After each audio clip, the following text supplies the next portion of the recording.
জাতীয় পতাকাবাহী বিমান বাংলাদেশ এয়ারলাইন্সের জন্য আসছে বড় সুখবর। বহর সম্প্রসারণের অংশ হিসেবে বিশ্বের অন্যতম শীর্ষ উড়োজাহাজ নির্মাতা এয়ারবাস থেকে নতুন বিমান কেনার প্রক্রিয়া এখন শেষ পর্যায়ে। জানা গেছে, বিমান বাংলাদেশ এয়ারলাইন্স চায় দীর্ঘ প্রক্রিয়ায় না গিয়ে চলতি আগস্টের মধ্যেই এয়ারবাসের সঙ্গে চুক্তি সম্পন্ন করতে।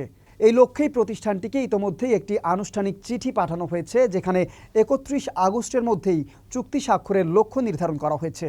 সম্প্রতি যুক্তরাজ্যে অনুষ্ঠিত ফার্নবোরো ইন্টারন্যাশনাল এয়ার শোতে বিমান ও এয়ারবাসের প্রতিনিধিদের মধ্যে একটি গুরুত্বপূর্ণ বৈঠক হয়। সেখানে চুক্তির অগ্রগতি, সময়সূচি এবং পরবর্তী কার্যক্রম নিয়ে বিস্তারিত আলোচনা হয়েছে। বৈঠকের পর আগস্টের মধ্যেই 10টি উড়োজাহাজ কেনার পরিকল্পনা আরও এগিয়ে যায়। পরিকল্পনা অনুযায়ী কেনা হবে 4টি A350-900 হোয়াইট বডি এবং 6টি A321 নিও ন্যারো বডির উড়োজাহাজ। তবে এগুলো 2031 সালের আগে বিমানবহরে যুক্ত হওয়ার সম্ভাবনা নেই।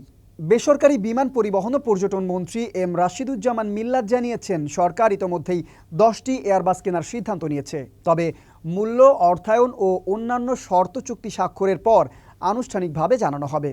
বর্তমানে বিমান বাংলাদেশ এয়ারলাইন্সের বহরে রয়েছে 19টি উড়োজাহাজ। এর আগে চলতি বছরের এপ্রিলে বোয়িংয়ের সঙ্গে 14টি উড়োজাহাজ কেনার চুক্তিও করেছে সংস্থাটি, যেগুলো 2032 সাল থেকে সরবরাহ শুরু হওয়ার কথা রয়েছে।